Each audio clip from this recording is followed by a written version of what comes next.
함께 보신 말씀은 요한계시록 10장 1절에서 11절 말씀입니다. 요한계시록 10장 1절에서 11절 말씀입니다. 하나님의 말씀을 한 절씩 교독하겠습니다.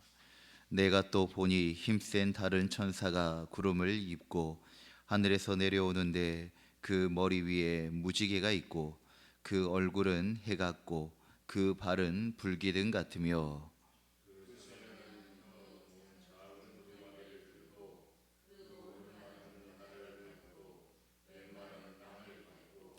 사자가 부르짖는 것 같이 큰 소리로 외치니 그가 외칠 때 일곱 우레가 그 소리를 내어 말하더라.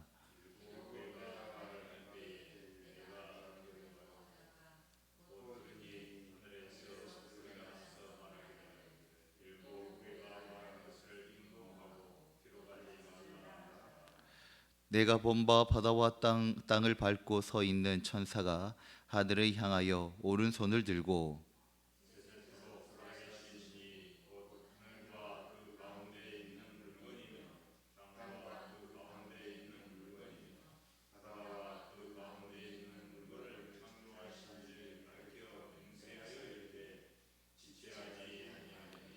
일곱째 천사가 소리를 내는 그날 그의 나팔을 불려고 할 때에 하나님이 그의 종 선지자들에게 전하신 복음과 같이 하나님의 그 비밀이 이루어지리라 하더라.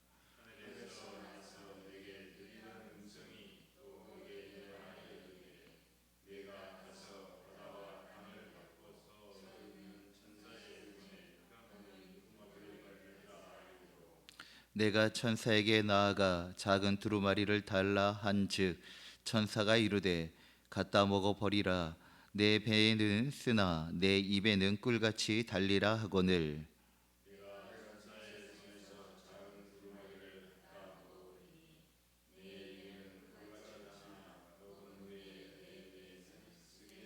함께요. 그가 내게 말하기를 내가 많은 백성과 나라와 방언과 임금에게 다시 하리라 하더라. 아멘. 어릴 적 주일학교 생각하면 여전히 잊혀지지 않는 두 가지는 여름 성경학교와 달란트 시장이었습니다. 매 주일마다 주일학교를 참석하여 모은 달란트로 물품도 사고 여러 간식도 샀던 기억이 납니다. 그때 달란트를 받을 때 가장 많은 달란트를 받을 수 있는 방법은 바로 말씀 암송이었습니다. 그래서 말씀 외우는 것이 참 어려워도 힘들어도 달란트 더 받고 싶은 마음에 열심히 외웠던 것 같습니다. 그때 그 시절 왜 그렇게까지 했던 것일까요? 그렇게 해서라도 말씀 한 절 더 보고 읽고 외우며 말씀과 가까이 하기 위함이 아니었겠습니까? 우리는 이처럼 성경을 읽고 또 때로는 외우고 필사도 합니다. 그런데 오늘 본문에서 하나님은 요한에게 놀라운 명령을 주십니다. 그 책을 가져다가 먹으라 라고 말씀하십니다. 누르노 읽는 것도 아니고 손에 드는 것도 아니고 먹어라 라고 말씀하십니다. 이 장면은 요한계시록의 중심으로 가는 전환점이 되어집니다.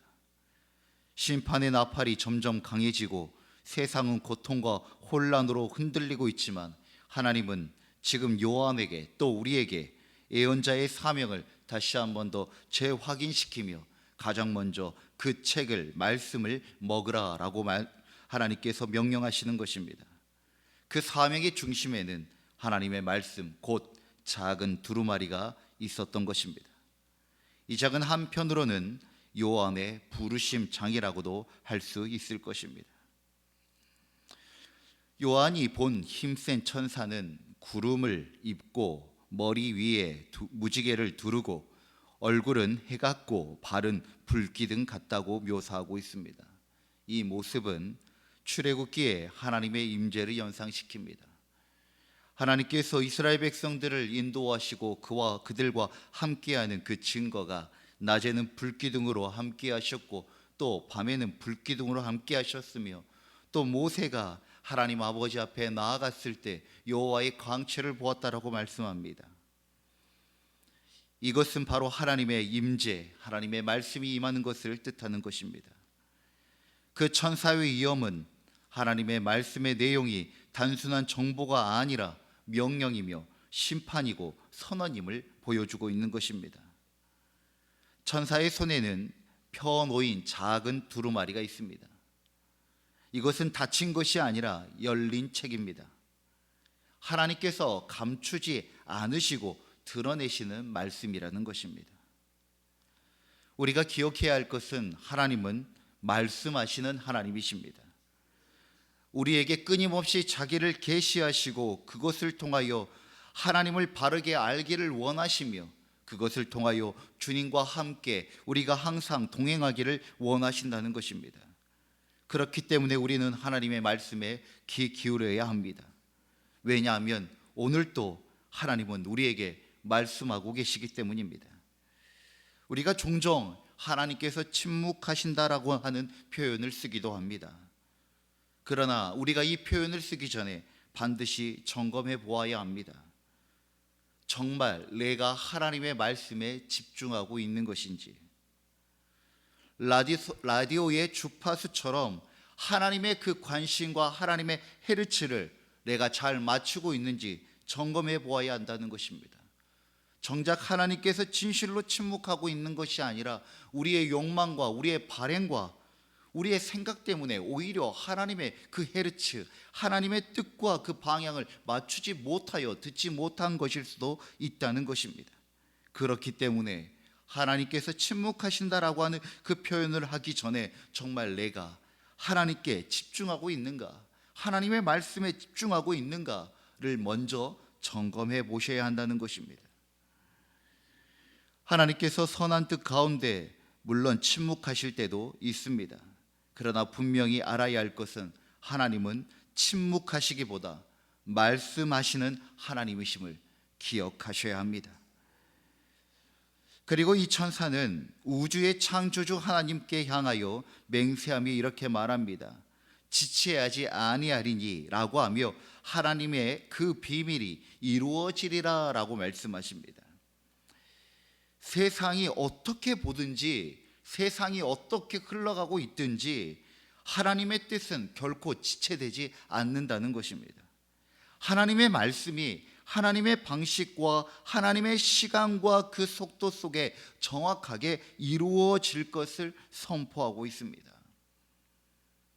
하나님의 비밀, 우리가 비밀이라고 하면 뭔가를 더 감출 때 비밀이라는 단어를 사용하지요.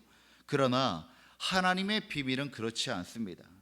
하나님의 비밀은 감추시기 위한 비밀이 아닙니다. 우리에게 역사하시는 비밀입니다.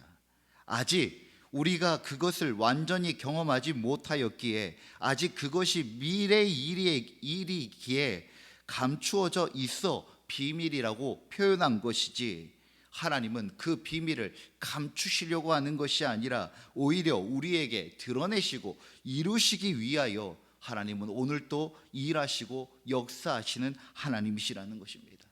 그러니 때론 우리의 속도와 하나님의 속도가 맞지 않고 우리의 생각과 하나님의 일하심이 다를지라도 우리가 두렵고 걱정할 것이 아니라 하나님의 말씀은 여전히 하나님의 선하신 계획 안에 하나씩 하나씩 정확하게 이루어져 가고 있다는 것을 믿음으로 받으시고 신실한 삶을 살아내시는 우리가 되어지기를 간절히 소망합니다.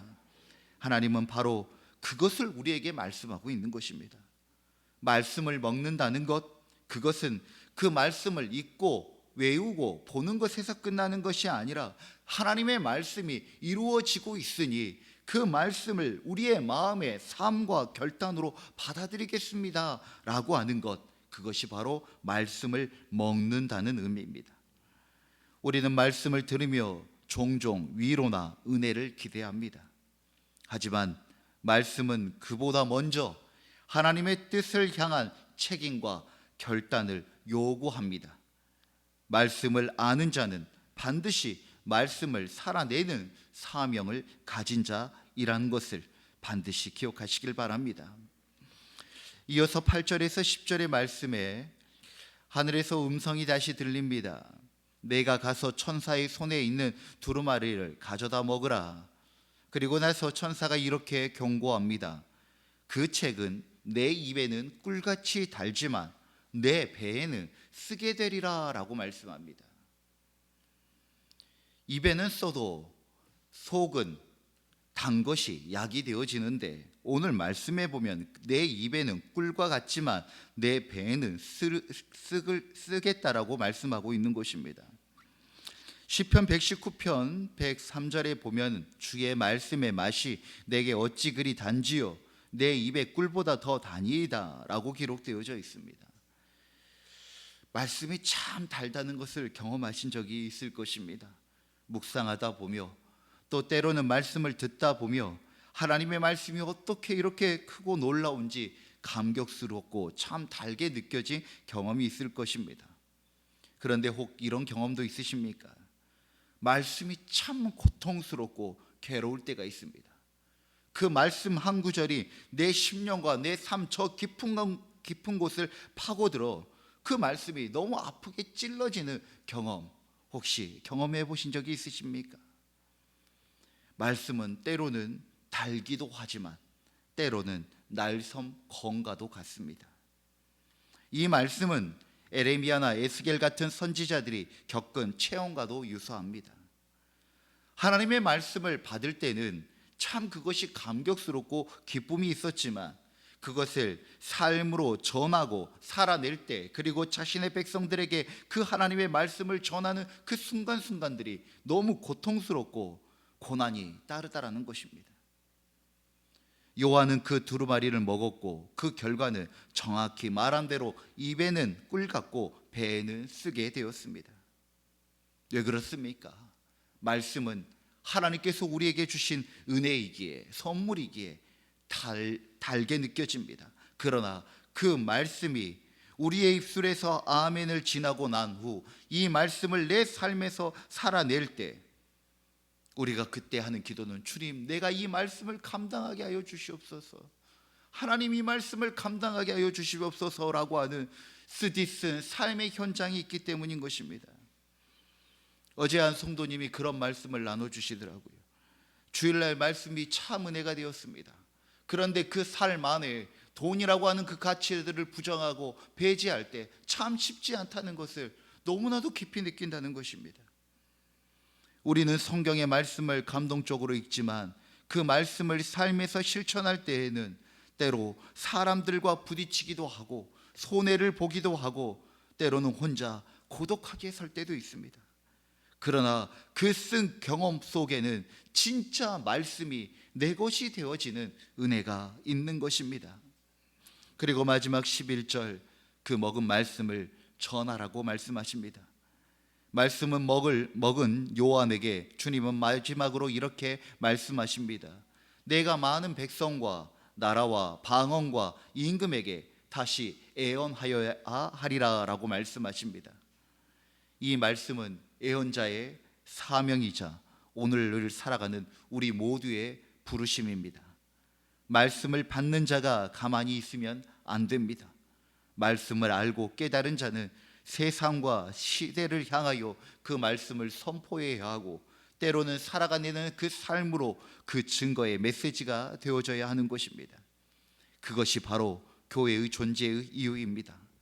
말씀이 우리 안에서만 머물면 그것은 꿀만 삼키는 것이 되어집니다. 배에서 쓰게 녹아 사명으로 전환되어야 하나님의 뜻이 완성되는 것입니다. 오늘 우리는 얼마나 말씀을 먹고 있습니까? 또 말씀을 받은 우리는 누구에게 무엇을 어떻게 전하고 있습니까? 사랑하는 성도 여러분, 하나님의 말씀은 눈으로만 읽는 것이 아니라 먹는 것입니다. 그 말씀은 달고 쓰고 때로는 고통스럽지만 우리 안에 새 생명을 낳고 세상을 향해 다시 말하게 합니다. 오늘 이 아침 하나님 이 책을 내 영혼이 먹게 하소서, 말씀을 삶으로 살게 하소서, 다시 애엄하게 하소서, 이렇게 기도하는 우리 모두가 되어지기를 간절히 소망합니다. 기도하겠습니다. 하나님 아버지, 오늘도 우리에게 열린 말씀 생명의 두루마리를 주심을 감사드립니다. 그 말씀을 단지 눈으로만 읽는 자가 아니라 입으로 먹고 삶으로 살아내는 자가 되게 하여 주시옵소서. 말씀이 우리 입에는 달지만 때로 삶에서는 쓰게 느껴질지라도 그 쓴맛 속에 주님의 진리가 담겼음을 깨닫게 하여 주시옵소서. 오늘도 우리가 받은 말씀으로 다시 세상을 향해 말하게 하시고 주의 뜻을 전하는 애언자의 삶을 살게 하여 주시옵소서. 우리에게 은혜 주신 우리 주 예수 그리스도 이름으로 기도드립니다. 아멘. 주님이 가르치신 기도로 예배를 마치겠습니다. 하늘에 계신 우리 아버지, 아버지의 이름을 거룩하게 하시며 아버지의 나라가 오게 하시며 아버지의 뜻이 하늘에서와 같이 땅에서도 이루어지게 하소서. 오늘 우리에게 일용할 양식을 주시고 우리가 우리에게 잘못한 사람을 용서하여 준 것 같이 우리 죄를 용서하여 주시고 우리를 시험에 빠지지 않게 하시고 악에서 구하소서. 나라와 권능과 영광이 영원히 아버지의 것입니다. 아멘. 우리의 기도를 주님께 올려드립시다.